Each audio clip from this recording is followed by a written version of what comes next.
Muy buenas tardes, jóvenes estudiantes. Vamos a dar inicio al curso de Derecho Penal General con la doctora Julia Sáenz. Este es el grupo segundo año AB diurno. Hoy es jueves 28 de octubre de 2021. Hoy es día de San Judas Tadeo, el abogado de las causas difíciles. Bien, muchachos. Ya esta es la última semana. Ya ahora sí estamos en el cachito del mes. Recuerden, les dije al inicio que iba a decir esto cuando estaba grabando. Recuerde que discúlpenme un momentito porque esto es en el día de hoy que usted no se imagina con la sustentación. Un momentito, por favor.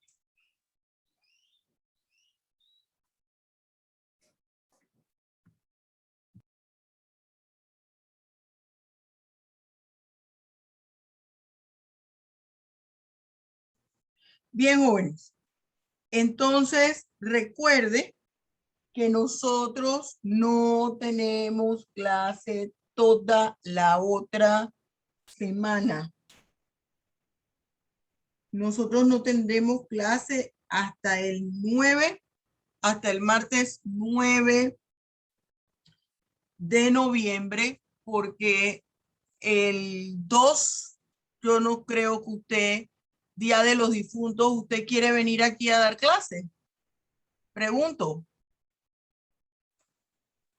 Porque No, profesor. si usted quiere venir a dar clase, No, abra su Zoom y usted allí entra en una conversación de usted con usted misma. Porque Yo sabía que iba a decir eso. aquí nadie va a estar por estos lugares y se graba. Bien, así es que ya sabe, yo ni siquiera el primero voy a dar clase. Nos vamos de fiestas patrias. Recuerde otra cosa, no le voy a poner a que estudie absolutamente nada. Sin embargo, el 9 vamos a aprovechar para hacer una práctica de la plataforma del Google Form o con el correo electrónico, porque vamos a hacer el examen en línea. ¿Se acuerda que les dije?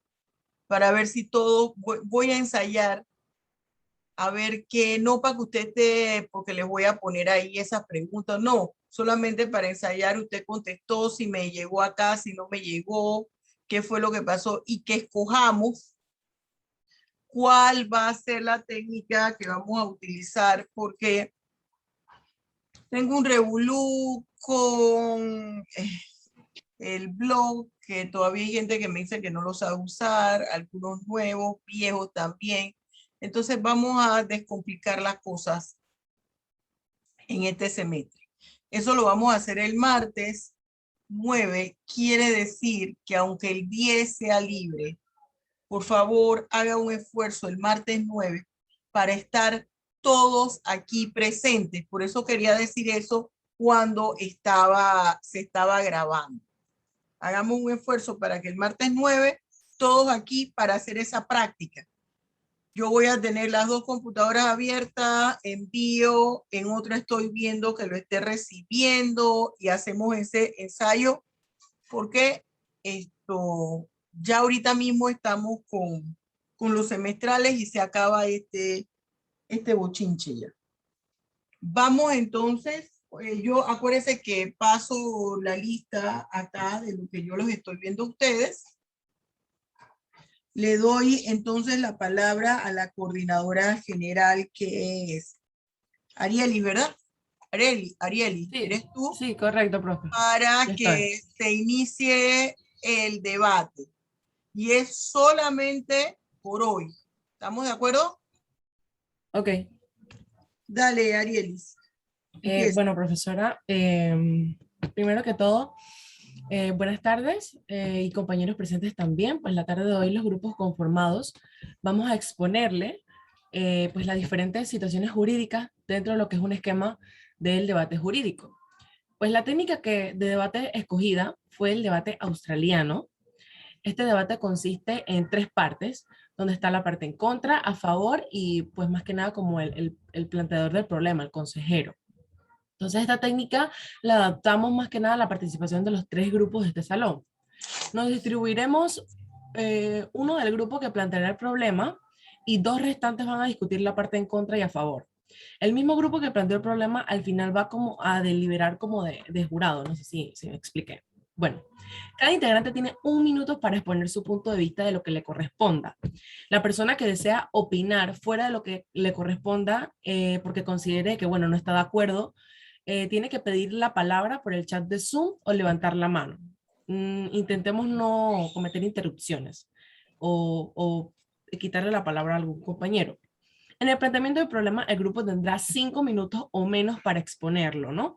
Sino leer el problema y más que nada como resumir, o sea, una enumeración de datos, pero no como tal.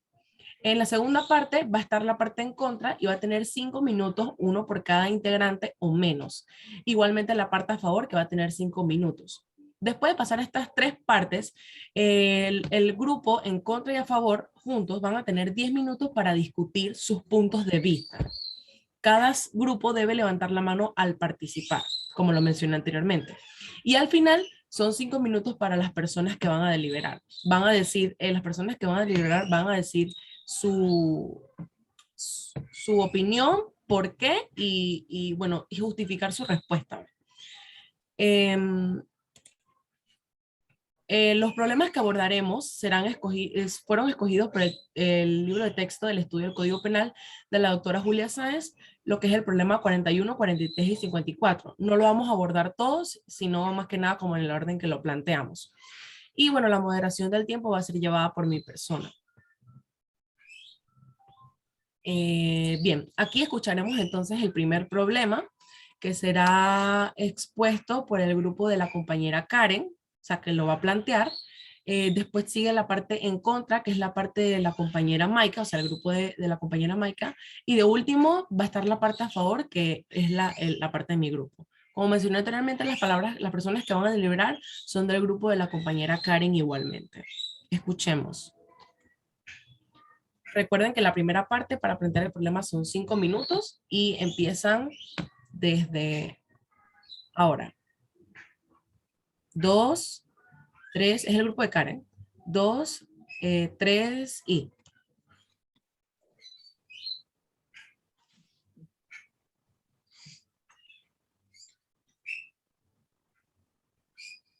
El tiempo está corriendo, compañeros.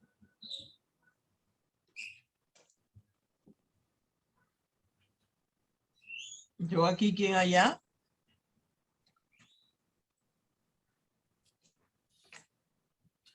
Yo creo, no veo aquí a Karen.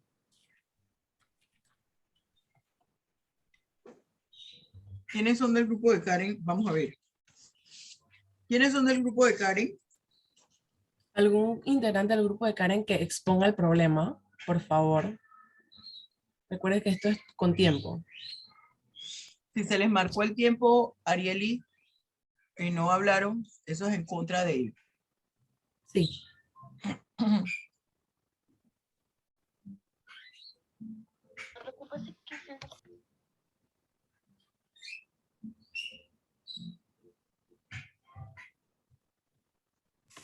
Bien, profesora, es que hubo un percance. A Karen se le acaba de ir el Wi-Fi, entonces voy a exponer lo que es el problema 41. Está bien. El problema 41 dice lo siguiente. La Fundación de Nombre Somos un Fraude, misma que establece en sus estatutos que reciben donaciones para el desarrollo de obras sociales y que también van a funcionar como iglesia evangélica. La creación de esta fundación fue aprobada por el Ministerio de Gobierno del país de nombre Judas Iscariote. Esta fundación tiene 5 años de estar funcionando, habiendo recibido en donaciones un total de 20.000 millones de dólares. Hasta la fecha, aparte de realizar cultos todos los viernes y domingos, no ha hecho nada más. Por otra parte, el apóstol de dicha iglesia y de nombre Soy el Maligno en persona, exige a la feligresía el pago de 200.000 como diezmo, y para que a ellos les vaya bien y Dios Todopoderoso los ayude. El Ministerio de Gobierno de este país les hace una auditoría y ellos no pudieron demostrar el uso de ese dinero, producto de las donaciones legalmente realizadas en obras sociales. Sin embargo, gran parte de ella había sido invertida en lujosas cosas, fuera y dentro del país. Carros, joyas, cuentas bancarias, todas a nombre del apóstol, presidente de la fundación, su esposa e hijos, todos miembros de la fundación. Bien, el grupo en contra tiene 1 minuto por integrante para explicar sus puntos de vista de por qué está en contra del problema. El tiempo empieza en 2, 3 y... Sí, bueno, respecto a lo que se expuso en el problema, nosotras podemos sacar que el apóstol está cometiendo un fraude de estafa porque según lo consagrado en el artículo 220, establece que mediante engaño, quien mediante engaño se procure a un tercero un provecho ilícito en perjuicio de otro será sancionado con prisión de 1 a 4 años. Entonces, podemos decir que la figura delictiva es de estafa, que se encuentra consagrada en dicho artículo ya mencionado 220, en el capítulo 3, estafa y otros fraudes, libro 2 de los delitos del Código Penal. Entonces, le doy la palabra a mi compañera Milagros para que siga exponiendo sobre lo que va en contra del delincuente. La compañera Milagro, tienes 1 minuto. Comienza desde 2, 3 y... Ok, también otro factor importante es en el artículo 221, capítulo 3, estafas y otros fraudes, título 6, delitos contra el patrimonio económico, libro 2, el numeral 1, si la lesión patrimonial excede de 100.000 balboas, y como se conoce, ellos recibieron donaciones de 2 millones y aparte exigían $200 a los feligreses. Entonces, nosotros tenemos este factor. Como agravante dice que si la conducta prevista en el artículo anterior será sancionado con prisión de 5 años con el numeral 1. Paso la palabra. Bueno, compañeros, pueden... Liz, tienes 1 minuto corrido de 2, 3 y... Bueno, compañeros, podemos ver que la función de las organizaciones sin fines de lucro son que ellas representan una organización en la sociedad civil. Esto con los objetivos previamente establecidos que se dan en la prestación de bienes o servicios.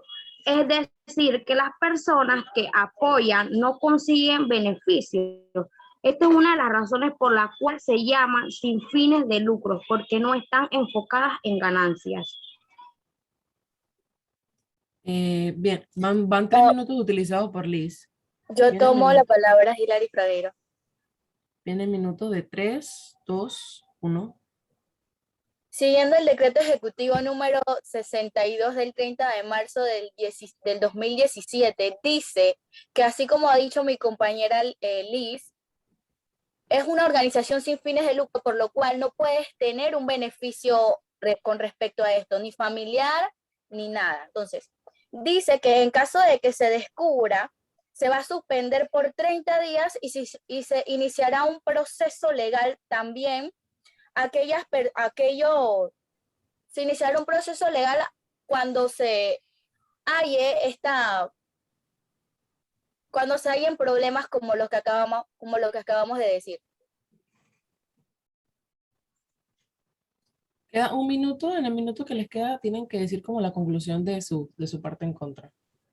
Ok, vengo yo. Según 2, 3 y... Según un artículo de las Naciones Unidas en el 2008, una de las características de estas organizaciones es que no deben distribuir las ganancias y que la participación dentro de ellas es voluntaria.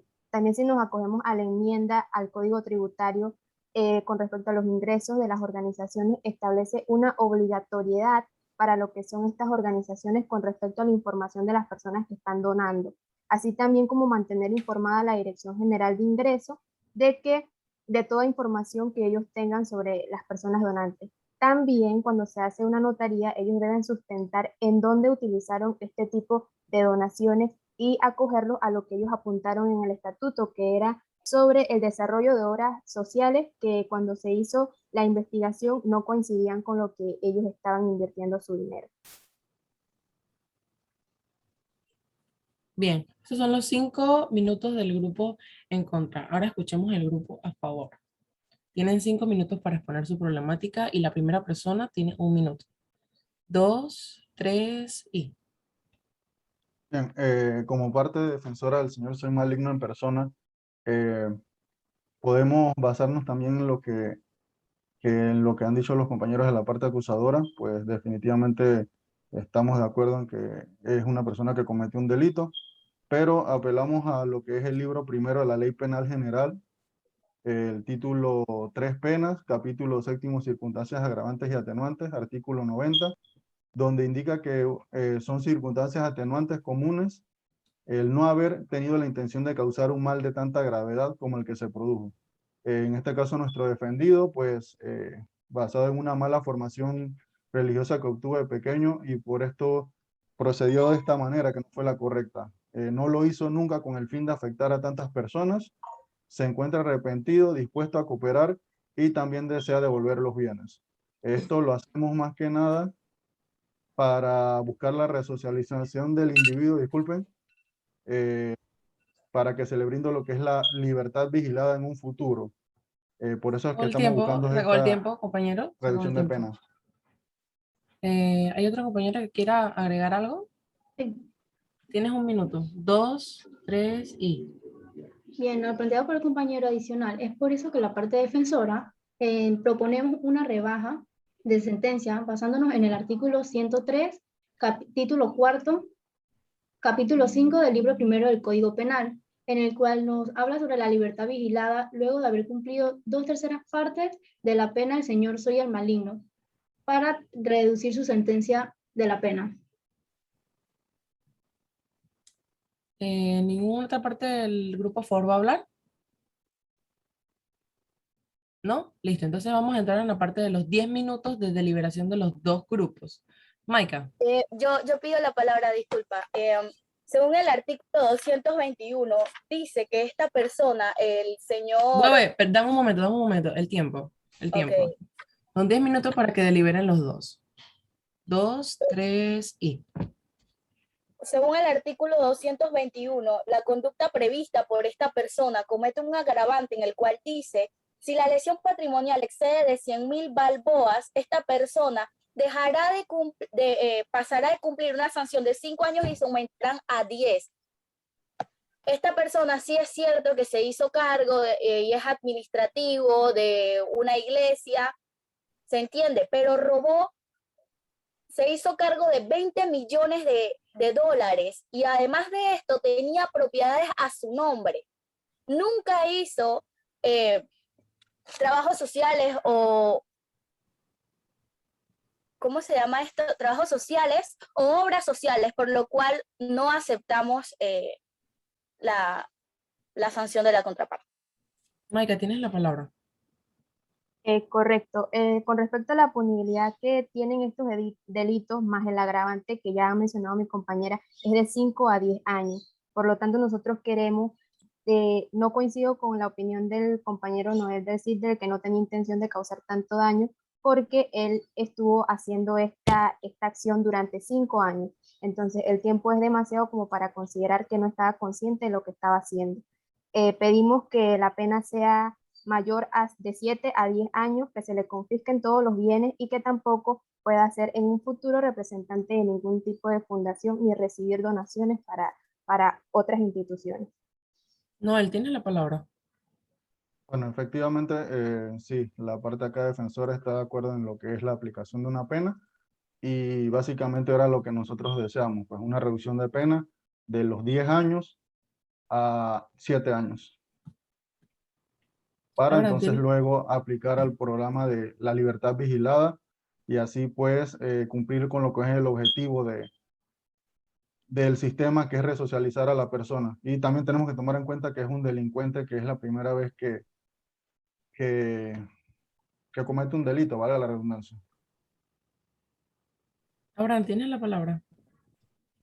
Ok, Estoy a favor de la parte defensora, ya que tenemos que tomar en cuenta de que es un padre de familia y hacer que un padre de familia tenga que pasar 10 años alejado de su familia, es una parte muy dura y más para los hijos. Por eso pienso que por eso pienso que la reducción de la pena sería lo mejor.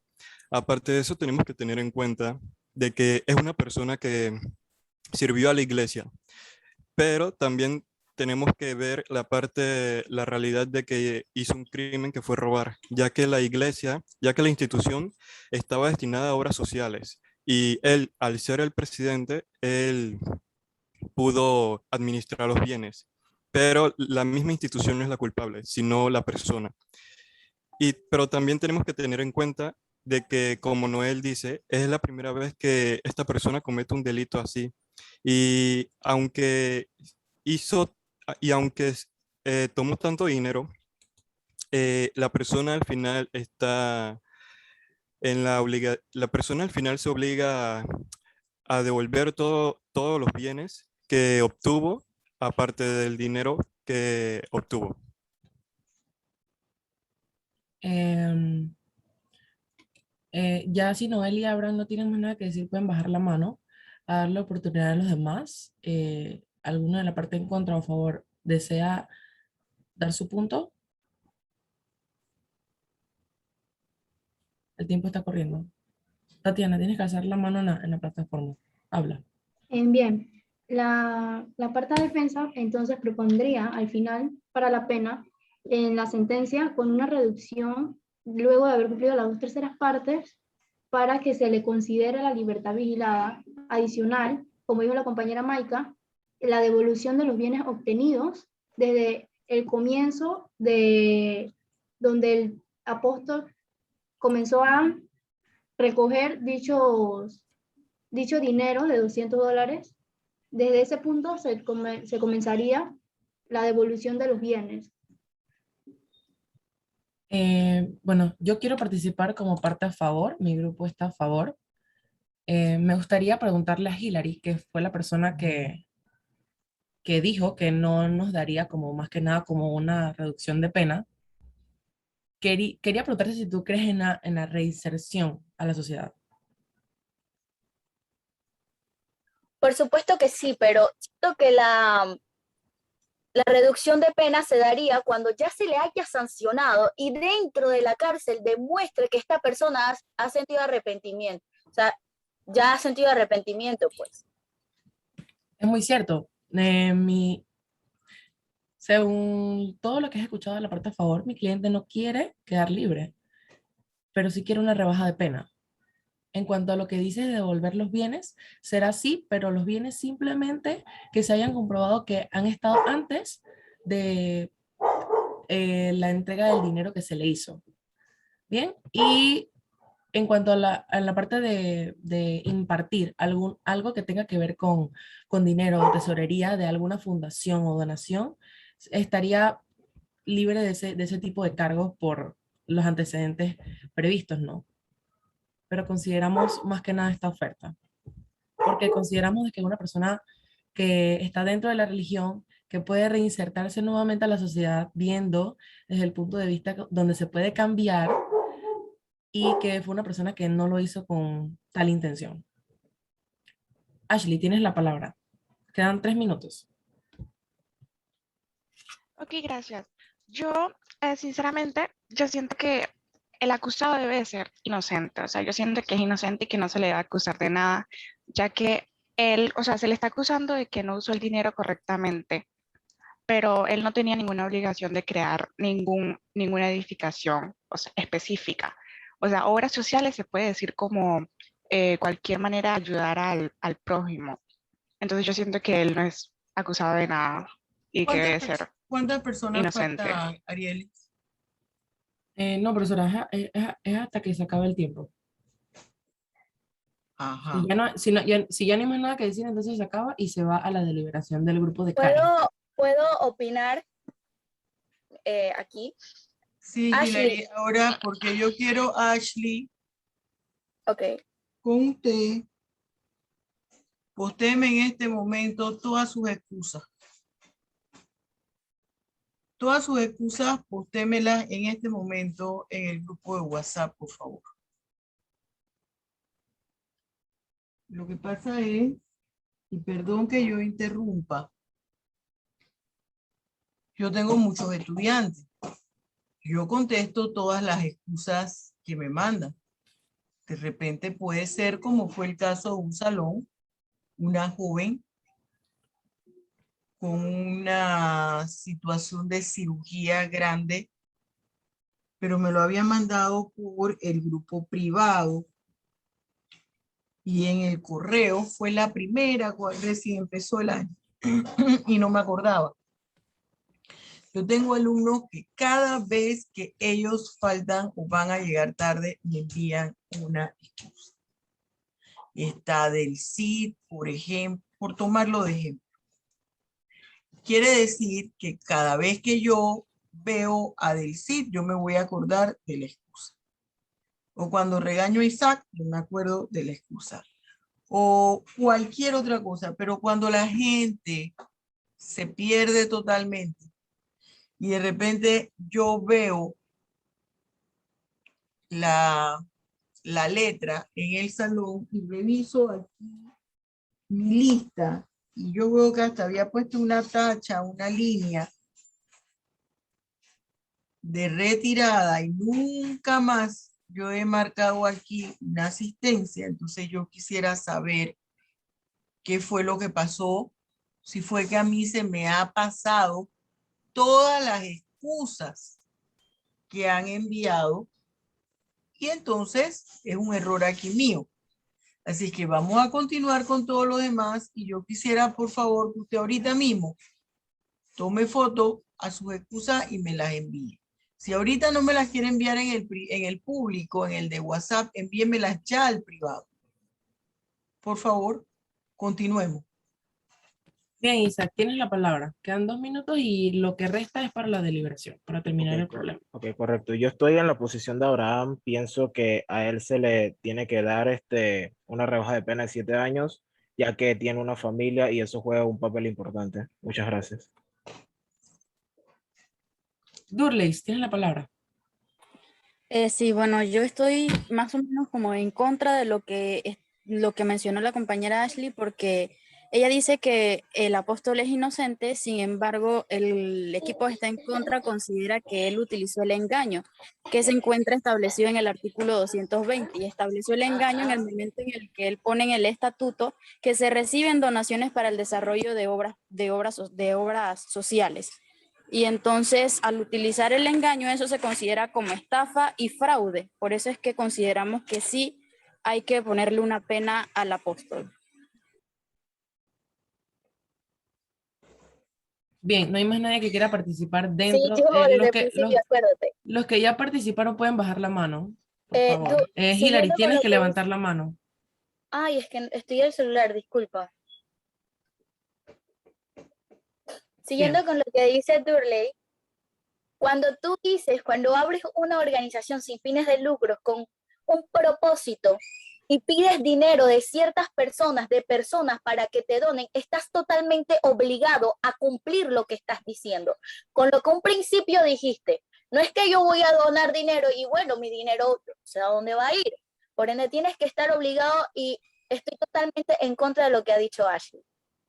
Es totalmente culpable. Sí es cierto, quizás la pena es un poco alta para una persona que nunca antes había cometido un delito, sin embargo, no fueron $100, no fueron 25 centavos, fueron 20 millones y esta persona obligaba a feligreses que eran leales a él a pagar una cantidad de dinero bastante excesiva para el país en el que estamos viviendo con necesidades básicas. Si vas a decir algo, Noel, tienes 32 segundos. Bien, de la compañera Hilary, pues definitivamente estamos ante la presencia de la comisión de un delito, pero como te mencioné anteriormente, nuestro cliente se encuentra arrepentido y nosotros como parte defensora pues queremos hacer la negociación para que se rebaje 7 años y poder en un futuro pues aplicar a lo que es la libertad vigilada y de esta manera mi cliente pueda tener esa oportunidad de reinsertarse en la sociedad. Listo, se acabó el tiempo. Profesora, esta es la parte del debate que acabamos de observar. Ahora vamos a ir a la parte de la deliberación de ninguno de los dos grupos en contra a favor, sino el grupo que planteó el problema, que es el grupo de Karen. Bien, un momentito, por favor. Ibargüen, póngase en vista. Ibargüen, póngase en vista, por favor. Hilary, ¿puedes bajar la mano, Hilary? Estoy.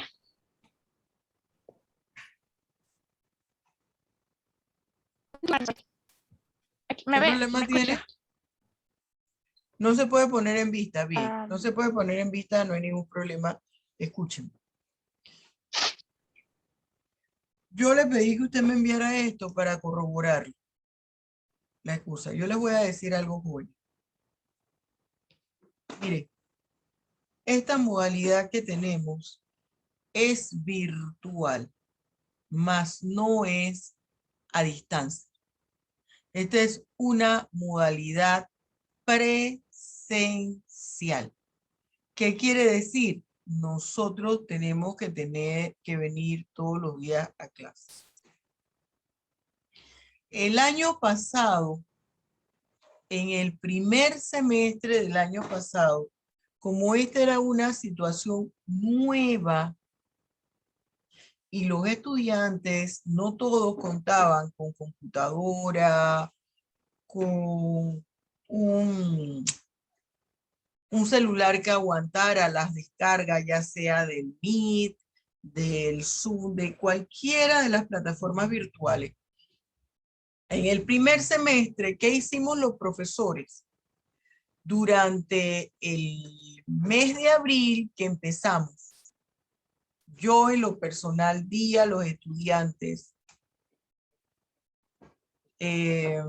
un mes, no fue un mes, fue como 20 días, para que esos estudiantes pudiesen hacerse de todos los instrumentos, ya sea su laptop, su tablet, un celular que aguantase, soportara descargar la plataforma del Zoom, o tuviese su computadora de mesa. Entonces las clases las damos semanalmente. ¿Para qué? Para que ese estudiante tuviera la oportunidad. Y entonces, si usted creo que ya están descolgados lo del año pasado, se puso clases ordinarias y las clases extraordinarias. Yo les expliqué a los estudiantes, las clases extraordinarias quiere decir que ya tenemos que reunirnos las 2 veces por semana que tenemos clase. Número 1. Número 2. Como hay situaciones que se nos pueden presentar, porque se me ha presentado a mí, se le ha presentado a ustedes. Yo tuve un tiempo que ponerme la vacuna, acuérdense. Y hubo un día que me dio como un faracho. Y les dije un martes, no voy a dar clase. Y la semana pasada, y eso fue el primer semestre, y la semana pasada,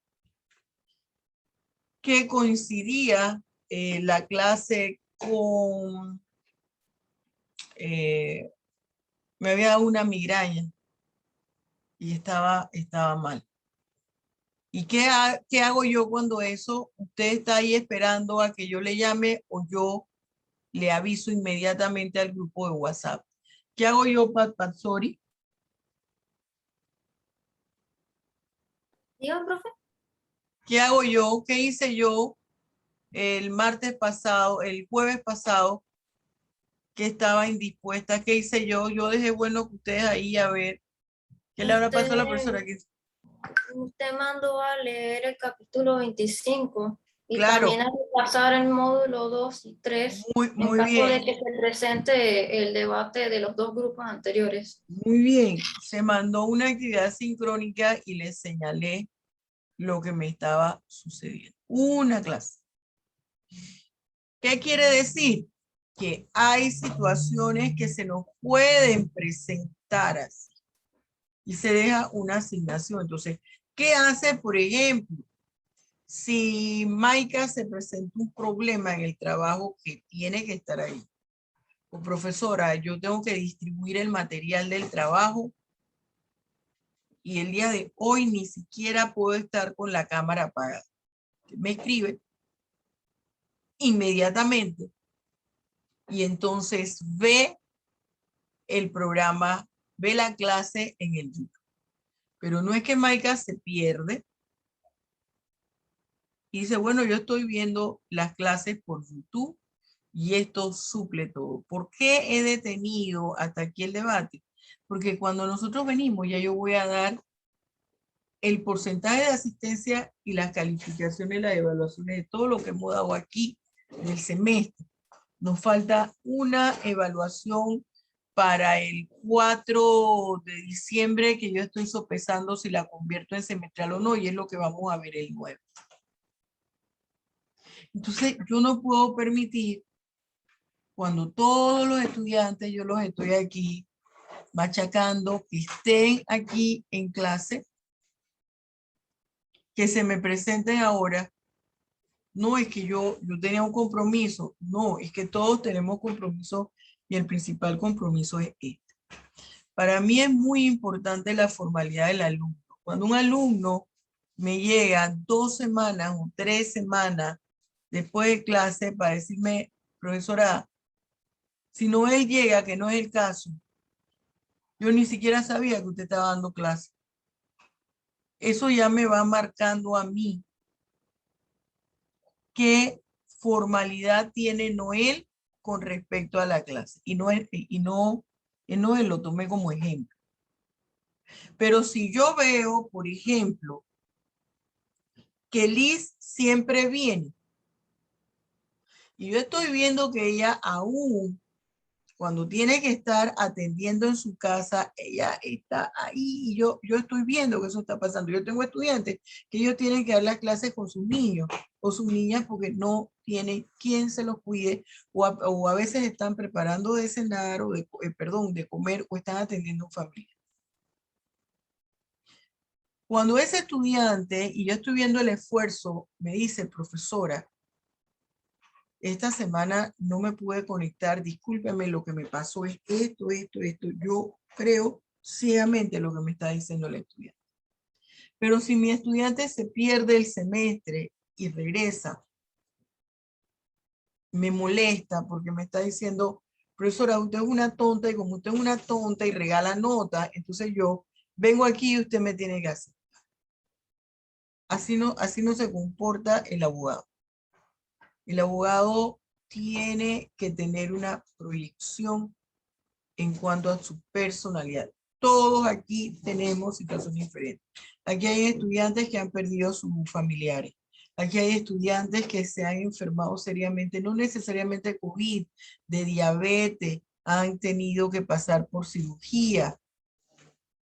Aquí hay estudiantes que han confrontado problemas familiares difíciles, pero ese estudiante se presenta, ese estudiante escribe una nota y la envía al correo electrónico. Cuando un estudiante me dice a una profesora como yo, la doctora Julia Sainz, yo no tenía ni idea que usted daba clase. Créame que todas estas canas que tengo se me paran así. A mí, empezando que me conoce toda la universidad y toda la facultad de Derecho. Segundo, yo dudo que haya una profesora con tanta formalidad como yo. Yo estoy desesperada con los estudiantes, no pueden perder clases, estoy aquí con fiebre, no se puede perder clases, que ellos tengan absolutamente todo, tienen sitio web, tienen. Entonces, sí me molesta estas cosas. Y discúlpeme, Ashley, pero yo no le puedo poner a usted calificación en el semestre. Las cosas se manejan de otra forma, uno manda una nota al correo, porque si usted está viendo todos los programas, usted debió empezar con el programa del primer día de clase, donde yo señalo cuáles son las pautas. Porque después, entonces ustedes mismos dicen, no, es que con la profesora hace un paseo, tú ni siquiera vas y tú te escribes, y se forman entonces las parrandas. Por eso es que los profesores a veces tomamos determinaciones que a los estudiantes no les gusta, pero es que ustedes mismos se ganan las cosas a pulso. Yo termino con los ojos, hoy le comentaba en la sustentación de tesis, que no los aguanto, pareciera como si hubiese estado llorando todo el día. Yo estoy aquí pegada en la computadora, en la maestría, en la licenciatura, en el Eso no lo entiendo. Lo entiendo. Y entonces quedo así, pareciera que no solo me hubieran pegado en los ojos, como si hubiese estado llorando. Entonces, todos con una formalidad. Estas cosas a mí me molestan sobremanera, porque las considero una falta de respeto, no solamente a mí, sino a todos los estudiantes que tienen aquí 1.500.000 situaciones. Yo evalúo a los estudiantes en clase. ¿Usted cree que yo no sé que si usted prende la cámara y usted está por data del celular, no se le consume más la data? Claro que lo sé, pero esto es presencial y yo tengo que percatarme que es Kevin el que me está contestando cuando yo le pregunto, que es Pat Patsori la que me está presentando aquí en pantalla cuando yo estoy pidiendo un problema o un análisis de cualquier cosa. Entonces, no, jóvenes, así no son las cosas. Así no son las cosas y esto se lo pido a los estudiantes de licenciatura, a los estudiantes de maestría y a los estudiantes de doctorado. Entonces, con mucha pena le digo a Ashley que yo no le puedo poner a usted calificación del semestre. Así es que, y todas las cosas las hago aquí así para que no me digan después, esto es mentira de la profesora. Por eso grabo todas las clases. Que nadie diga la profesora Julia Sainz no viene a dar clases. No, aquí está todo documentado. Ya lo sabe, mijita. Yo no le puedo poner a usted calificación del semestre. Continuamos. Sí, profesora. Ahora es la parte del, más que nada del Hasta jurado. luego, Ashley. Hasta luego. Continúe, Arielis. Bien. La parte de deliberar es el grupo de Karen. Son 5 personas. Es un número impar. Así nos damos cuenta, pues, cuál es la parte a la que el jurado pues está a favor o considera que es la más congruente con todos los casos que estamos viendo. Así que el grupo de Karen tiene 1 minuto por cada persona, son 5 personas, o sea, 5 minutos. 1 minuto tiene la persona, la primera que va a hablar. Tiene que decir a qué está a favor, en contra y por qué. Tiene 1 minuto, comienza en 3, 2 y... Ok, de mi parte, sí debe ser considerado culpable el procesado, ya que éste incumplió con las normas establecidas en el Código Penal, que fue el delito de robo, y a raíz de eso debe ser responsable de sus actos y asumir las consecuencias establecidas por la contraparte. ¿Cuántos años considera que se le deben imputar? ¿Serían los 10 que dice el contra o la reducción de 7 años? Los 10 años.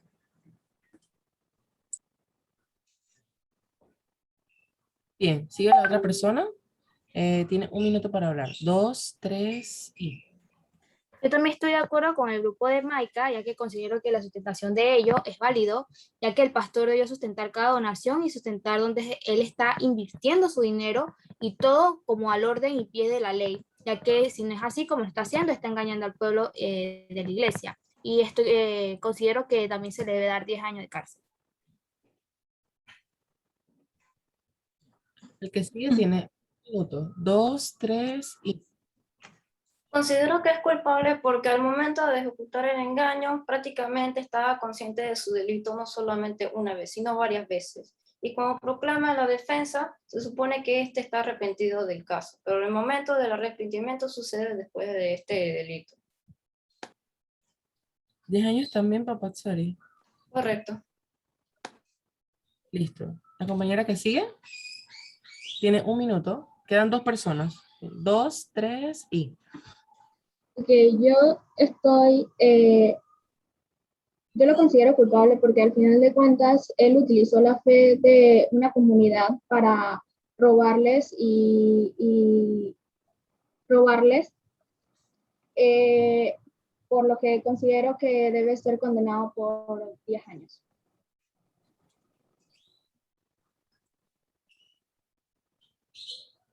Bien, falta un compañero del grupo. Tiene 1 minuto. 2, 3 y... Ok, no cabe duda de que es culpable, pero cabe destacar de que la presentación en cuanto a la defensa del acusado fue bastante buena, ya que planteaban hechos como los que, por lo menos bajo mi deliberación, no considero de que se cometió un engaño, sino más bien un desvío de fondos o una malversación de fondos por parte de la iglesia para otros fines o fines personales. Y basándonos en cuenta del historial delictivo de la persona que cometió, yo sí considero de que podría entrar a un acuerdo de pena de 7 años. Siento que sería lo más accesible en este caso o en este tipo de delito, ya que podemos observar de que fue un delito que podríamos considerar una falla más que todo institucional por parte de la misma iglesia, al tener este tipo de personas dentro de sus juntas directivas. Listo, profesora. Entonces, no tenemos un juez como tal, profesora, pero nosotros vamos a tomar la decisión por medio de la deliberación del jurado, ¿no? Como se ve normalmente en lo que son los juicios todo lo que son CSI y todo eso, ¿no? Que son el jurado el que toma la decisión. Entonces, ajá. Ajá, entonces, por lo que pudimos escuchar, pues el imputado pues es culpable por el delito de estafa y su imputación máxima por parte de la parte en contra serían los 10 años. Tiene que devolver todos los bienes que se compraron con el dinero que se le dio, tanto de la donación como de la parte de los feligreses, y no puede ejercer más cargos que tengan que ver con tesoría o con parte de fundación. Muy bien, fíjense, en los juicios por jurado de conciencia, el jurado solamente dice culpable o inocente. Y el juez de conocimiento es quien establece eso que tú acabas de hacer, que es la individualización de la pena, en el cual establece si son 10 años, 20, 40 o cuántos. Pero muy bien, excelente debate y muy buena organización, Arielis. Te felicito. En todos los grupos han utilizado diferentes técnicas de debate. Utilizan mucho la inglesa. Esta técnica me parece a mí que es un poco más proactiva. Esta técnica que tú has utilizado, si ustedes se fijan en todos los grupos, en todos mis grupos de clase, los muchachos han hecho trabajos espectaculares en los debates y ustedes son uno de ellos. Estoy muy contenta y complacida. Dime, Noel. Sí, profesor, era para agregar algo rapidito. Sí, nosotros estábamos claros de que cuando el jurado de conciencia solamente dice es culpable, es inocente, sino que queríamos darle como un poquito más de protagonismo a los compañeros para que todos se expresaran, ya que yo hablé mucho, pero de repente Kevin solo entra y dice culpable, o sea, como que también sentimos que era oportuno que Sí, no, él... eso está bien, pero había que hacer la aclaración porque esto, acuérdense que yo lo grabo y lo subo al YouTube. Hay una cosa, fíjese, estos programas de CSI son muy buenos. Lastimosamente, los programas, estoy tratando de encontrarme un programa resumido de CSI que nosotros podamos analizar. Aquí eso lo vamos a hacer, pero el más resumido que encontré es de 23 minutos para que nosotros veamos allí, hagamos como me hagan ustedes, yo quiero ver que ustedes lo hagan, un análisis de esa teoría del delito que nosotros hemos aplicado. Esa teoría del delito, ¿cuál es? la de ver qué es un delito, cuáles son los elementos constitutivos del delito, cómo se determina la responsabilidad penal, cuáles son las afectaciones que tiene la responsabilidad penal, cuáles son esas afectaciones que se presentan, causa de justificación, los diferentes eximentes de culpabilidad que nosotros analizamos, las excusas absolutorias, cuando existe alguna circunstancia agravante o atenuante, la comunicabilidad de las circunstancias que estuvimos hablando aquí en el eximente de culpabilidad, por ejemplo, la figura del error, la figura del miedo insuperable, de fuerza mayor, del estado de necesidad disculpante, estado de necesidad disculpante. Vimos aquí dentro de la legítima defensa aplicativa. Mi interés de que lean los artículos es porque allí yo desarrollo temas que nosotros damos en penal y son ejes transversales. Yo en uno de los artículos le desarrollé lo que es la legítima defensa impropia, la legítima defensa propia y la legítima defensa impropia, y se las desarrollé a través del delito de violencia doméstica. Delito de violencia doméstica y el delito de homicidio cuando el antecedente o el precedente había sido la violencia doméstica. Todo eso involucra la teoría del delito. ¿Cómo explican las diferentes escuelas y las diferentes teorías que hemos visto aquí, la figura de la acción? ¿Qué pasa con la imputación objetiva, la imputación subjetiva que hemos visto aquí, las escuelas? ¿Qué pasa con con el deber de cuidado, con el riesgo jurídicamente relevante que nos plantea la imputación objetiva?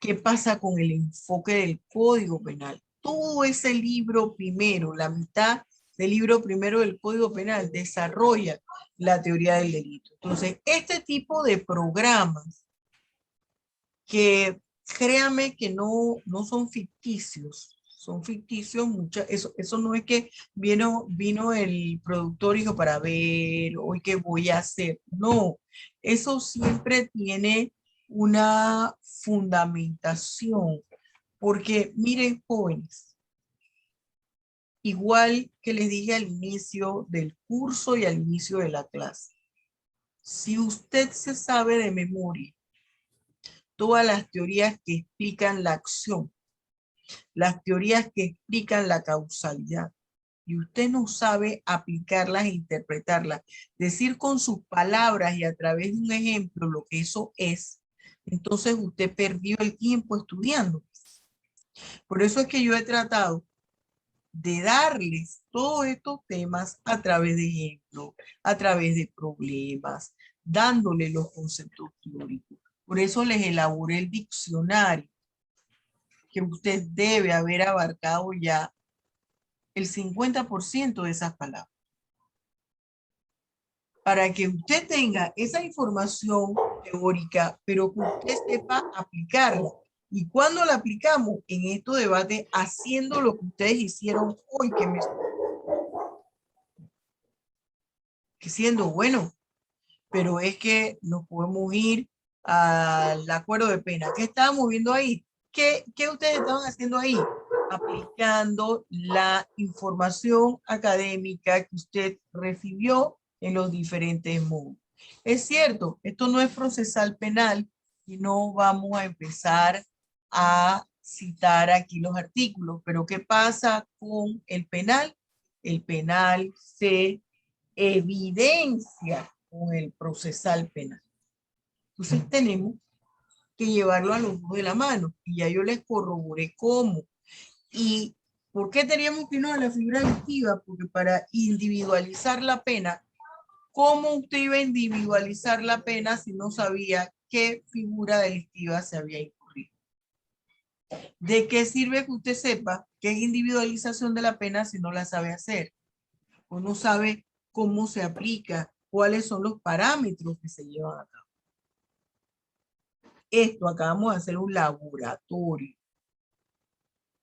Acabamos de hacer un laboratorio, espero tener el tiempo para pasarle ese compendio de CSI.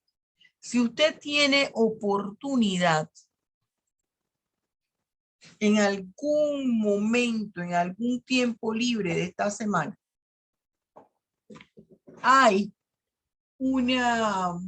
hubo, perdón, en los Estados Unidos, porque aquí en Panamá, en realidad la figura del homicida serial no está aquí. Hay algunos que parecieran, pero no son. Y está el salvaje Will. Dicen, es un homicida serial. No, el salvaje Will. ¿Usted se acuerda? En Boca del Toro. Creo que ustedes estaban muy pequeños. Yo sí me acuerdo, profesora. Estaban en escuela secundaria.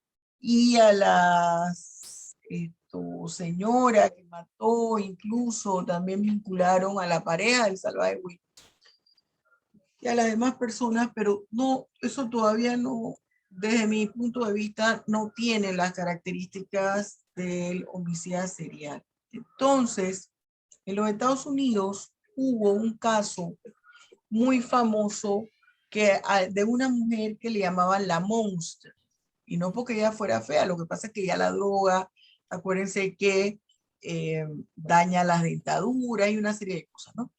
La bebida alcohólica, la droga, que la bebida alcohólica también es una droga. Ella se llamaba Aileen Wuornos. La historia de Aileen Wuornos sería interesante que usted la viera, porque esta era una joven que ella nace producto de una violación carnal. La mamá la abandona y la deja con sus abuelos.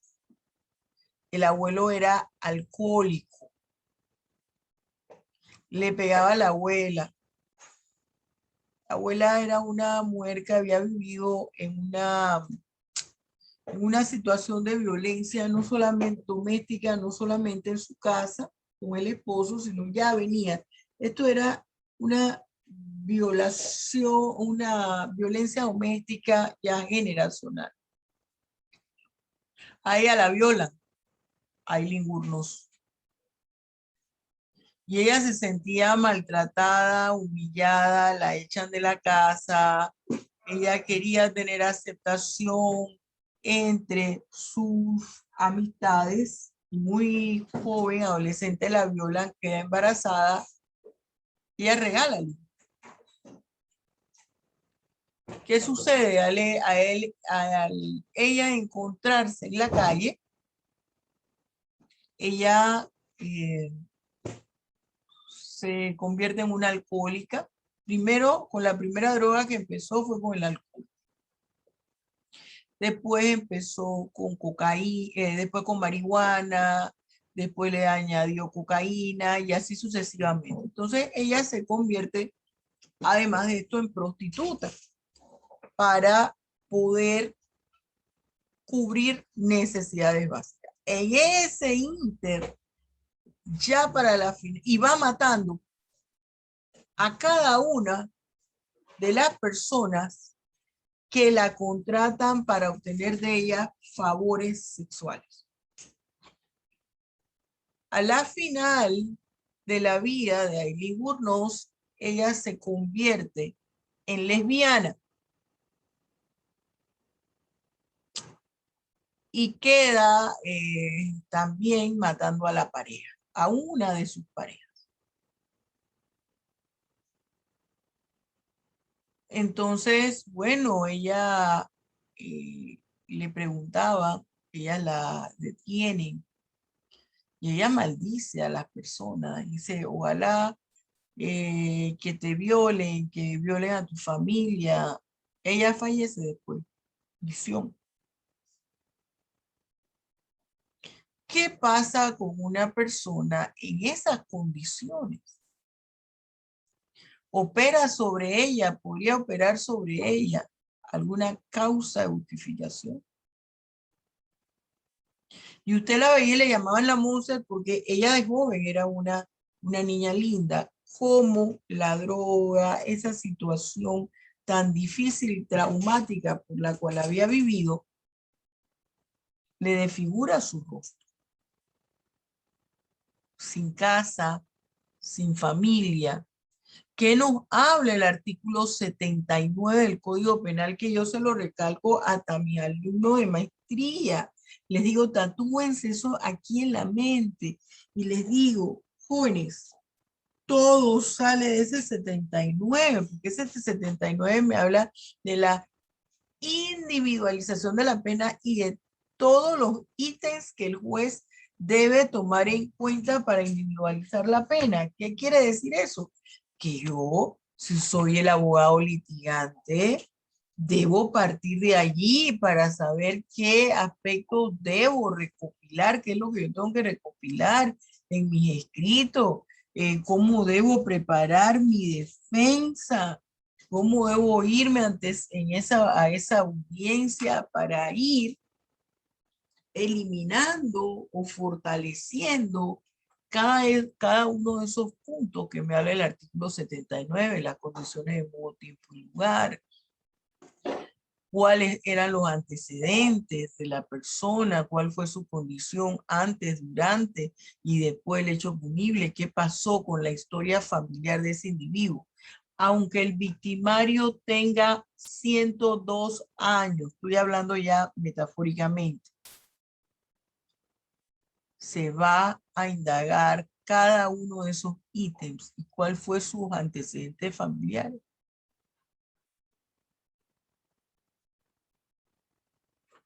Usted cómo haría, me gustaría que usted tuviese la oportunidad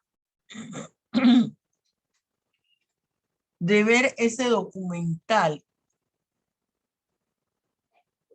de Aileen Wuornos, porque creo que no vamos a tener tiempo. Esto se acaba que ¿a qué hora se acaba esto? A la 1:35, ¿no? ¿A qué hora se acaba? No, profesora, la clase de hoy se acaba a las 2:15. Ah, entonces tengo tiempo. Profesora, yo quería preguntarle si quiere que sigamos exponiendo o... No, vamos a no, acuérdate que te dije al inicio, ya les voy a compartir pantalla, que solamente era esta presentación la que iban a hacer. Ok, profesora. Gracias. Vamos, voy entonces, a ver, voy entonces a pasarles el thriller.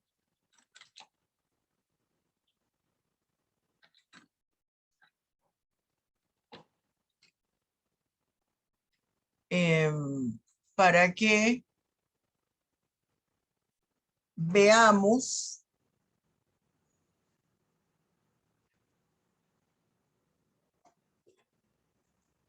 un momentito porque,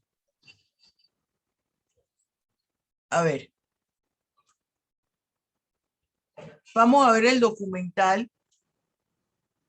Quiero que hagan notas para que nosotros luego de nuestro repaso teórico, que va a ser de la semana del 15 al 26, nosotros vamos a hacer un repaso teórico. Nosotros hagamos a través de esto un análisis, a través de este video, un análisis de la teoría del delito. O sea, vamos a utilizar a Aileen Wuornos para que, y si usted tiene la oportunidad de ver el documental completo que dura 54 minutos para reforzar este corto que yo le voy a presentar mucho mejor. Esto lo vamos a unir a uno que voy a traer de CSI. Profesora, ¿usted me puede decir el nombre del largo? Porque yo sí lo quiero ver. El largo. Esto, es que solo pones Aileen Wuornos y ahí salen largos, pequeños. Ahora vamos a ver el corto. Vamos a compartir pantalla.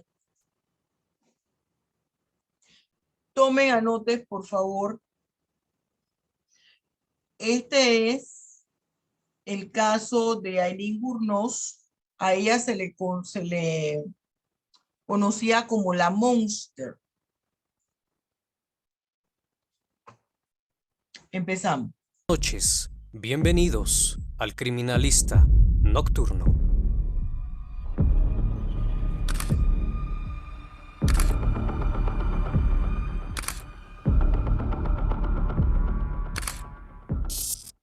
Hola a todos, sean bienvenidos a una emisión más del Criminalista Nocturno. Espero que se encuentren muy bien. Gracias por sintonizar este canal donde quiera que se encuentren. Así que vamos, que la investigación debe comenzar. Los espectros del pasado conviven con nosotros. Incluso nos susurran al oído, viniendo como recuerdos una y otra vez. Pero hay recuerdos que nunca desaparecen. Recuerdos que muchas veces nos forman como personas. Ello a su vez puede llevarte a cometer admirables o temibles actos. La falta de amor y afecto puede influir en el comportamiento. Muestra de ello es el caso que estoy a punto de mostrarte, conocida como la Mujer Araña por sus vestimentas negras. Aileen Wuornos, quien es conocida como la primera asesina en serie de los Estados Unidos. Nació el 29 de febrero de 1956 en Rochester, Michigan, Estados Unidos, hija de Leo Dale Pittman y Diane Wuornos. Tuvo una infancia turbulenta. Sus padres se separaron antes de que ella naciera y su padre más tarde pasó tiempo en hospitales psiquiátricos, quitándose la vida en la cárcel en 1969 tras cumplir una condena. Su madre se había casado muy joven, con tan solo 15 años. Tuvo 2 hijos, Kate y Aileen. Fue una niña infeliz, abandonada por sus padres y adoptada por sus abuelos a la edad de 4 años, quienes la sometían a extensos castigos y abusos. A la edad de 12 años, ella y su hermano descubrieron que sus padres realmente eran sus abuelos.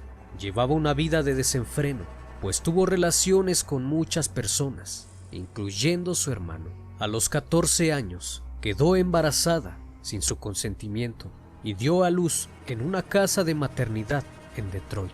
Fue así que el 23 de marzo de 1971 la echaron de casa. Al no saber qué hacer, dio al niño en adopción y se vio obligada a vivir en un automóvil que habían abandonado en un bosque.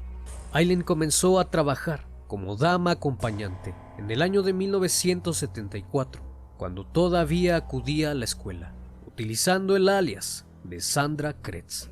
Tras tiempo de andar por las calles, llega a Colorado y ahí la encarcelan por conducir ebria, desorden público y por haber disparado un arma de calibre 22 desde un vehículo en movimiento. Además, se presentó un cargo adicional por no haber comparecido ante el tribunal. Ella dejó la ciudad antes del juicio y regresó a Michigan. Su vida se había convertido en un desenfreno total. Fue detenida nuevamente, pues la acusaron de asaltar y crear riña a raíz de un incidente en el que arrojó una bola de billar a un camarero en la cabeza. Para ese entonces, Aileen tenía muchas órdenes pendientes por beber en un vehículo y por conducir sin licencia, y fue multada con $105. El 17 de julio de 1976, su hermano Kate muere debido al cáncer en el esófago, y como él la había dejado de beneficiaria, obtuvo $10,000 de su seguro de vida, pagando así la multa que le habían impuesto. El resto del dinero lo despilfarró sin control. En solo 2 meses se compró un auto que tiempo después destruiría. A finales de septiembre de ese mismo año, decidió irse a Florida, pidiendo aventones para llegar a su destino.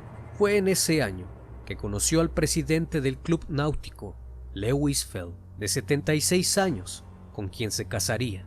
Sin embargo, seguía metiéndose en problemas, pues tenía frecuentes enfrentamientos en los bares de la localidad, hasta que un día la enviaron a la cárcel por asalto.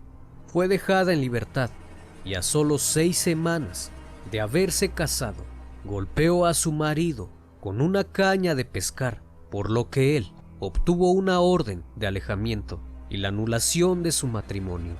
Pero la historia de revuelos y desenfrenos constantes no acabaría. De hecho, esto apenas sería el inicio, pues era famosa por su mal carácter y aficionada a la bebida, así como por su odio hacia los hombres, que manifestaba a grandes voces. Después de su fracaso matrimonial, Aileen Wuornos siguió con sus fechorías, siendo detenida en numerosas ocasiones. El 20 de mayo de 1981, la detuvieron en Florida por robo a mano armada y la condenaron a prisión el 4 de mayo de 1982, donde estuvo presa durante un año. El 1 de mayo de 1984, la detuvieron por intentar estafar con cheques falsos. Posterior a eso, en 1985, fue sospechosa del robo de una pistola y municiones. En aquel momento se hacía llamar Lori Christine Grove, nombre usurpado de su hermanastra. 11 días más tarde, la denunciaron los policías de tráfico por conducir sin licencia válida a nombre de Lori. El 4 de enero del siguiente año, fue detenida en Miami, esta vez bajo su propio nombre y acusada de robo de automóviles, obstrucción por información falsa y resistencia a la autoridad. Tras su detención, encontraron en su posesión un revólver calibre .38 y una caja de municiones en el automóvil que había robado. 5 meses después, detuvieron a Aileen en County porque un compañero la acusó de haber disparado en su automóvil y pedirle $200. Después comenzó a utilizar el alias de Susan Blackovic, y a tan solo una semana después de su detención, la vuelven a multar por exceso de velocidad. A los pocos días, conoció a Tyra Moore, de 24 años, quien se convertiría en su amante. El 23 de julio de 1988, Aileen, utilizando el alias de Susan Blackovic y Tyra Moore, fueron acusadas por el dueño del departamento donde vivían, en Daytona Beach, por actos vandálicos contra la vivienda. Habían arrancado las alfombras y pintado las paredes de un color marrón oscuro sin su consentimiento. Aileen siempre iba con un arma cargada. Trabajaba en paradas de camioneros y pidiendo aventón. En aquellos momentos le contó a Tyra los problemas que había tenido en su vida, refugiándose una en la otra. Llegó a estar con 40 o 50 hombres a la semana, llegando a gastar hasta $1,000 en esos 7 días que le servían para pagar sus noches en viejos hoteles y comida rápida. No era la vida con la que había soñado, pero por lo menos se iba manteniendo, a pesar de tener algunas malas experiencias con tipos desagradables que se iban sin pagarle en ocasiones, y poco a poco las humillaciones y todo lo desagradable que había sido su vida irían tomando forma de venganza. El 30 de noviembre de 1989, mientras trabajaba su ya conocida profesión, daría un paso más a su carrera delictiva, comenzando a asesinar hombres, siendo su primera víctima Richard Mallory, quien sería encontrado a solo unos días de su desaparición por 2 hombres que buscaban chatarra vieja para vender. Al parecer, les llamó la atención una alfombra enrollada que estiraron para comprobar si todavía estaba en buen estado, y en el interior apareció un cadáver parcialmente descompuesto. El cuerpo fue identificado como Richard Mallory, un vendedor de productos de electrónica que había desaparecido el 1 de diciembre de 1989. Todos los indicios indicaban un robo. Aileen declararía un año después que el sujeto empezó a comportarse de manera violenta y que ambos entablaron una discusión. Durante la lucha, sacó su arma con la intención de intimidarle, pero él hizo caso omiso de sus advertencias y tras temer por su vida, no tuvo más remedio que dispararle. Después afirmaría que había sido muy difícil para ella, pues el hombre gritaba y pedía ayuda. En un momento pensó en ayudarle, pero después pensó que la denunciaría, así que accionó su arma en 4 ocasiones. Después de eso lo envolvió con un trozo de alfombra y lo llevó en el mismo Cadillac para abandonarle en un lugar donde creía que nadie le buscaría jamás, el vertedero. En junio de 1990 apareció otro cuerpo en un bosque muy cercano. Esta vez se trataba de David Apper, un obrero de la construcción de 43 años, quien había desaparecido un mes antes. Todo lo que llevaba encima era una gorra de béisbol. A partir de aquí, cada mes se fue hallando un cuerpo, dando un total de 6 personas. Todas las víctimas eran de mediana edad, hombres de raza blanca y con trabajos que requerían movilidad a lo largo de la carretera principal de Florida. Las víctimas eran identificadas como Charles Clarkston, de 40 años, empleado de un rodeo; Troy Bors, de 40 años, vendedor ambulante; Charles Humphrey, comandante de la Fuerza Aérea, de 56 años y retirado, con Walter Gino Antonio, y posiblemente también Peter Sims. En todos los casos se hallaron indicios de robo. La investigación desde el principio se desarrolló en Ocla, la ciudad más grande de Marion County, con el sargento Bruce Munster, quien tras su larga experiencia afirmaba que se trataba de una mujer, pues los cuerpos encontrados tenían disparos en el cuerpo y no en la cabeza, pues a su experiencia, un mayor porcentaje de los hombres siempre disparan a la cabeza de sus víctimas, mientras que curiosamente las mujeres suelen apuntar al resto del cuerpo, y al lapso de poco tiempo se darían cuenta que tenía la razón. En julio de 1990, un vehículo se estrelló contra una valla de la reserva India Seminole. Al auxiliar a las personas del accidente, estas se rehusaron y huyeron enseguida del lugar. Esto llamó la atención a varias personas, quienes denunciaron el suceso. Gracias a las descripciones de los testigos, no tardaron en averiguar que el vehículo pertenecía a Peter Sims, un hombre desaparecido desde hacía poco más de un mes. Tras varias investigaciones, la policía pudo llegar a identificar a las 2 mujeres que iban en el vehículo. Una era Eileen Wuornos y la otra Tyra Moore, su pareja. En enero de 1991, la policía buscó a Tyra y la acusó del robo del coche. Asustada por este contacto con las autoridades, decidió entregar a su examante. Se desmoronó y dio a conocer una historia terrible a la policía. Declaró que Eileen Wuornos había cometido todos los asesinatos a varios hombres y los había despojado para comprarle a ella valiosos regalos con el botín. Mostró las alhajas que afirmaba Eileen había sustraído a sus víctimas y condujo a la policía al lugar que usaba para guardar sus pertenencias, donde aparecieron más objetos propiedad de estos hombres. Ambas fueron detenidas y solo Eileen fue retenida y relacionada con los crímenes, con varias pruebas en su contra: el coche robado, huellas digitales y cigarros con su ADN en el lugar de los misteriosos crímenes. En el interrogatorio, el capitán Steve Binger declaró que cuando le mencionó los nombres de estos hombres, ella confesó haberlos matado, aunque se piensa que podía haber disparado contra otros 3 hombres más. Eileen se declaró autora de solo 6. Para ese entonces, se le conocía ya bajo el sobrenombre de la Mujer Araña, debido al atuendo de cuero negro que siempre portaba. Parecía satisfecha de explicar a la policía cómo encontraba a estos hombres. Les explicó que no quería separarse de Ty y quería darle una mejor vida.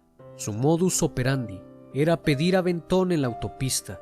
Entonces ella convencía a la víctima para que mantuvieran relaciones con ella, indicándole que condujera hacia un lugar solitario. Allí lo mataba, le despojaba del dinero y las joyas y salía huyendo con el coche.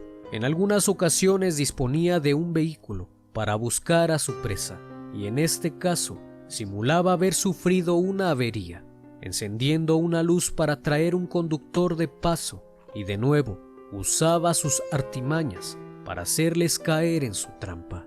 Eileen Wuornos nunca llegó a explicar el significado de los 9 balazos que le propinaba a cada hombre, aunque el capitán Steve Binger dio su propia versión sobre tal comportamiento. Cuando acechaba a una víctima por aquellas carreteras solitarias, realmente buscaba a su padre. Cuando disparaba una bala tras otra sobre aquellos hombres, estaba matando a su padre una y otra vez. Al ser declarada culpable de los hechos, Aileen dijo a los medios de comunicación que había sido abusada por todos ellos y torturada, que tenía las imágenes del volante con los arañazos, que esa era la prueba de que estaba atada al volante y no podía creer que esto haya sucedido. Explicó esto de la siguiente manera: un hombre quería sus servicios, se subía en el coche y lo llevaba a un lugar desolado. Cuando llegaban, empezaban a insultarla y golpearla tan fuerte que perdía el sentido. Al despertarse, estaba atada y no se podía mover. El hombre había hecho lo que quiso con ella, haciéndole mucho daño porque estaba desgarrada. En un descuido consiguió soltarse, cogió el revólver y accionó el arma. Cogió todo el dinero que llevaba y se fue. Esta fue la explicación que dio sobre su primera víctima. Durante esta explicación, Aileen estaba muy alterada. Algunos psicólogos dijeron que era imposible que hubiera inventado todo eso, porque explicaba todo con demasiados detalles. El 31 de marzo de 1992 se llevó a cabo el juicio, el cual fue muy complicado, ya que Aileen invocó el nolo contender, que hace referencia a no voy a contestar, ya que ella no quiso admitir la culpabilidad de los asesinatos. Solo declaraba que lo sentía mucho por sus familias y que era consciente de lo que había hecho, pero había sido siempre en defensa propia porque sentía su vida amenazada por aquellos hombres. Su abogado aportó una serie de estudios y estadísticas sobre el por qué estas mujeres tienen más posibilidad de ser violentadas, argumentando que los hombres siempre se aprovechan de estas mujeres indefensas que se dedican a esta actividad, aunque se argumentó que las víctimas no habían hecho más que pagar un resentimiento oculto y que ellos fueron un canal para que ella expulsara la rabia contenida que sentía hacia los hombres. Pero tras varios días de juicio y más de 5 horas de deliberación, el jurado determinó por unanimidad que era culpable por delito de asesinato y la condenó a la pena de muerte. El 7 de mayo de 1992, cuando escuchó el veredicto, la condenada se dirigió a los magistrados diciendo: «Gracias, mientras yo subo al cielo, todos ustedes se estarán pudriendo en el infierno. Yo maté a esos hombres, les robé con frialdad glacial y lo haría nuevamente. No hay por qué mantenerme viva o algo así, porque volveré a matar. Soy una asesina en serie, el odio recorre mi cuerpo, pero he hecho las paces con Dios y estoy preparada para la muerte». En mayo del año 2000, decía ante una de las cámaras de una cadena de televisión de Orlando que en ningún momento había actuado en defensa propia, sino porque temía que su amante la abandonase si no conseguía dinero para alquilar un apartamento para compartir. Su caso fue objeto de libros, varios documentales, películas e incluso una ópera. Llegó a pedir disculpas a las familias de las víctimas, pero el año pasado, después de estar una década en el pabellón de la muerte, Wuornos aceptó la pena capital, diciendo que de ser posible volvería a asesinar. «No tiene sentido salvarme», dijo en julio de 2001. «Es un desperdicio del dinero de los contribuyentes». Más cerca de su ejecución, un abogado defensor planteó recientemente si Wuornos estaba en su sano juicio como para demandar su propia ejecución por inyección letal, y un grupo de defensa de los condenados pidieron permiso al Tribunal Supremo para presentar una apelación para suspender la ejecución. Sin embargo, ella insistió en que sabía lo que hacía, pues consideraba la prisión un castigo peor que la misma muerte. «Estoy tan cansada de esto, de que todos me pregunten si estoy loca», afirmó. «He sido evaluada tantas veces, soy competente, sana y estoy tratando de decir la verdad y pasaré por el detector de mentiras sobre cada palabra. Un panel de 3 psiquiatras que la examinaron dictaminaron que era competente para ser ejecutada, puesto que era una persona brillante, con mente ágil, muy reflexiva y perfectamente consciente de los actos que había cometido. El gobernador de Florida, Jeb Bush, hermano del expresidente de los Estados Unidos, se declaró conforme con el diagnóstico médico y firmó la orden el 5 de septiembre del 2002. Aileen por fin era feliz. Su día tan esperado llegó el 9 de octubre del 2002. Llevaba mucho tiempo planeando cómo sería su partida hacia el otro mundo, pero sobre todo pensaba en Jesucristo, su Salvador, la única persona que había dado muestras de apreciarla realmente, acompañándola en los momentos de soledad. Él le hablaba y le había prometido que vendría a buscarla en su gran nave nodriza, como en la película El Día de la Independencia. No solo la rescataría de este mundo de sufrimiento que tanto odiaba, sino que le ayudaría a vengarse de la gente que le había hecho daño. Así lo mencionó a un funcionario del Departamento Correccional de Florida, minutos antes de la ejecución. Ese día la habían despertado temprano, rechazó una última voluntad y cualquier cosa que pudiese retrasarle el momento final. Quería pasar el último mal trago lo más rápido posible y no quería perder el tiempo con banalidades, porque su único deseo era terminar con el sufrimiento que había cargado desde que era una niña. Cuando las agujas del reloj mostraban las 9:30 horas en punto, el 9 de octubre de 2002, a sus 46 años, Aileen dejó de recordar su vida pasada, abrió los ojos y sonrió levemente mientras sentía cómo el cóctel mortal se deslizaba suavemente por sus venas, antes de cerrar los ojos nuevamente y dejarse llevar por el sueño que le asediaba. Se dirigió a sus verdugos y les murmuró que volvería al mundo de los vivos mientras estaba atada a la camilla.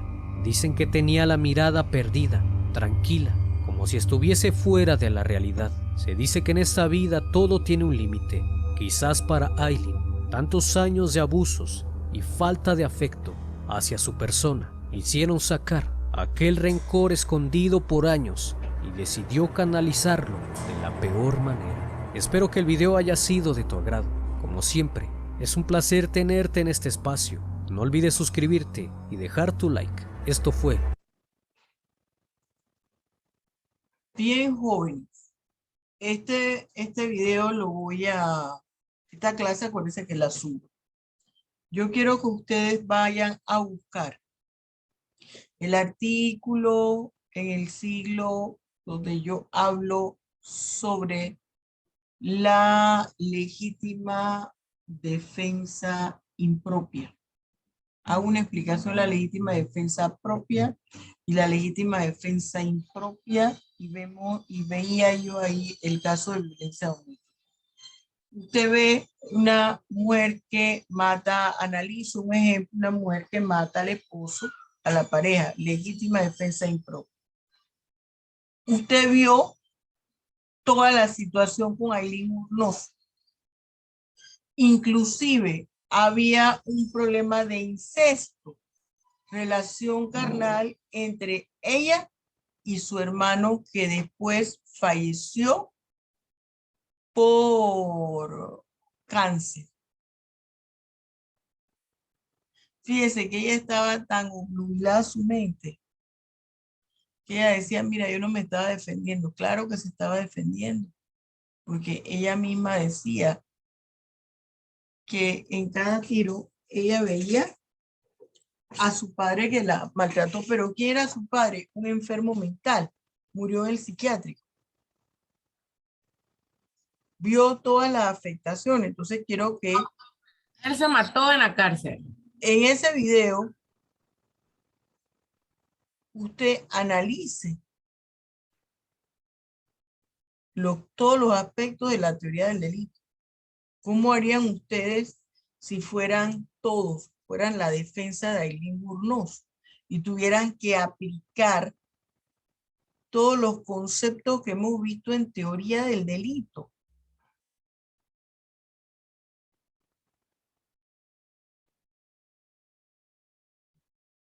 Yo aquí, ¿quién allá? ¿Estamos claros? Sí, Todas esas profesora. escuelas que yo le he dado aquí, ¿cómo usted la aplica ahí? Todas esas teorías, las teorías que explican la causalidad que les he dado yo aquí, todas esas teorías que explican la acción, ¿cómo usted me la va a aplicar? Eso es teoría del delito. ¿Cómo usted me la aplicaría en la defensa de esta pobre señora Aileen Burnos? Ella no sabía, ella a la final, nada de eso. No me estaba defendiendo, claro que se está defendiendo.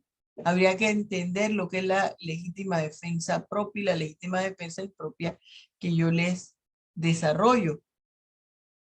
Busque esos artículos del código. Por eso es que usted tiene que leer, por eso los mando a leer los artículos del CIP.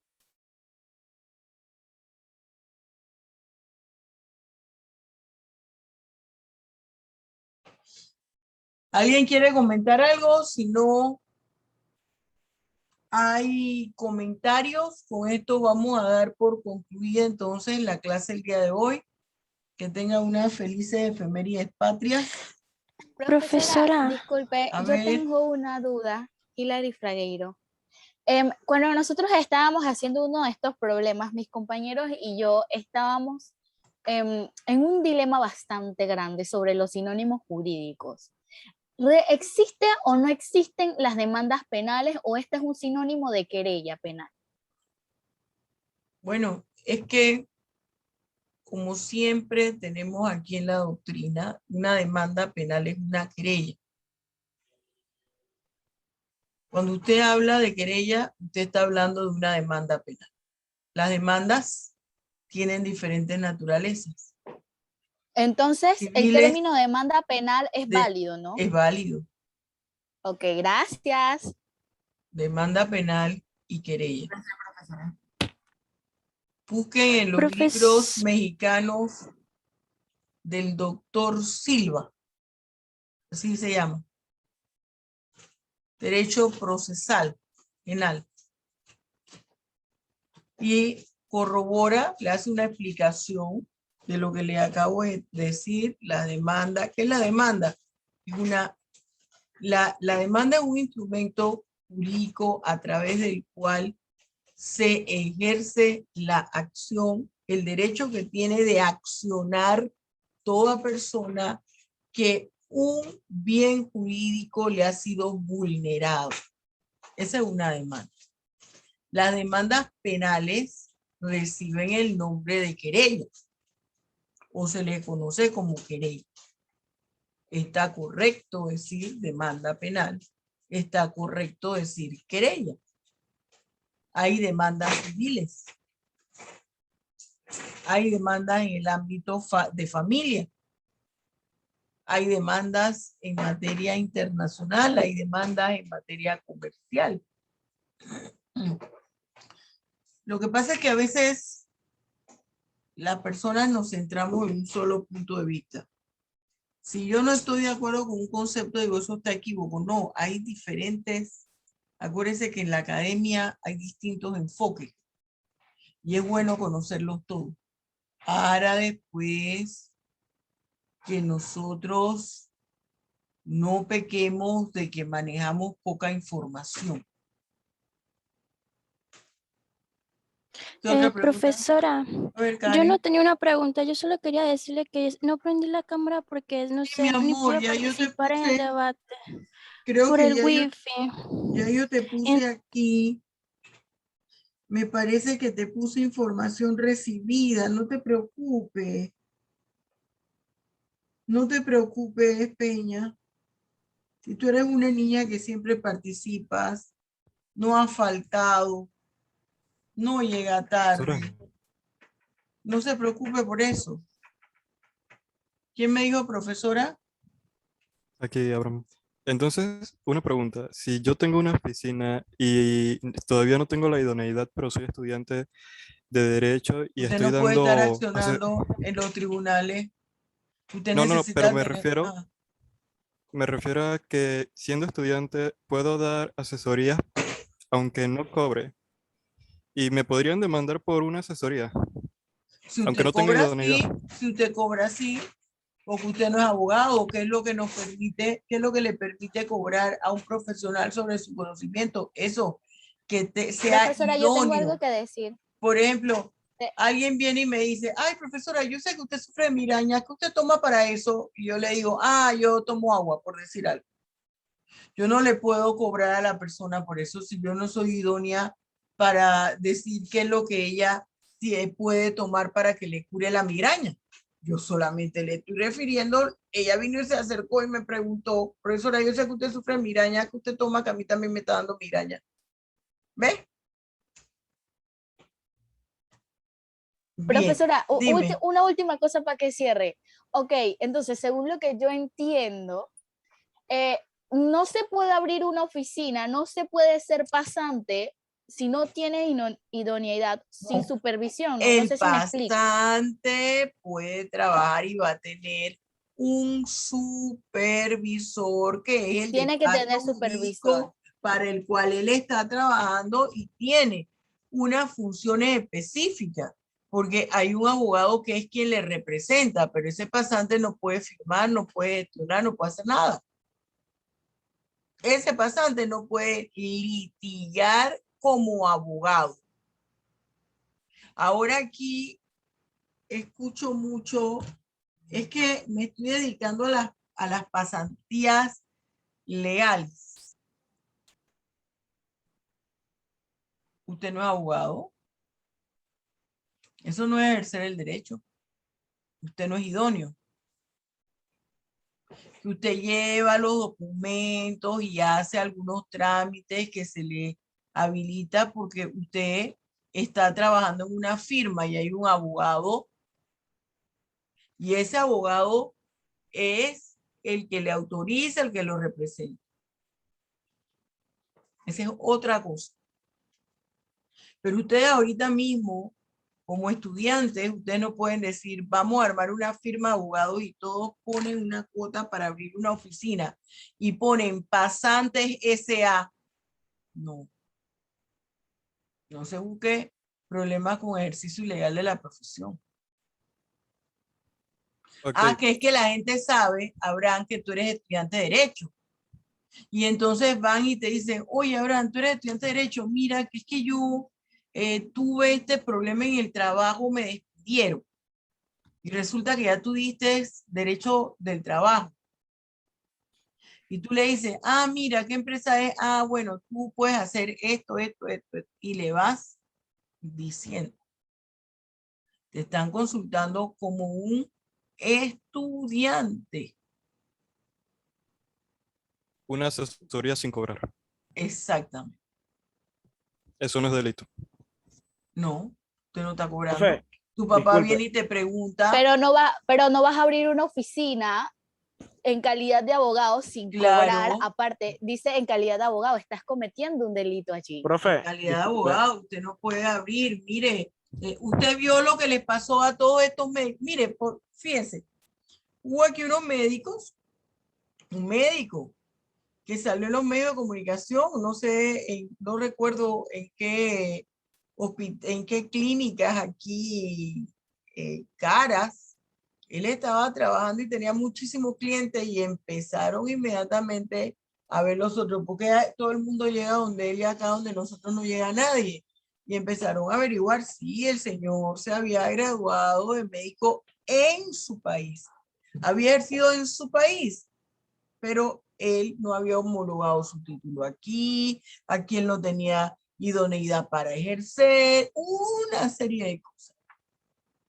Y fue allá a conversar con la gente en La Joya. ¿Ves? Para allá lo mandaron. Ejercicio ilegal de la profesión. Profesora, tengo una pregunta. Y entonces cuando...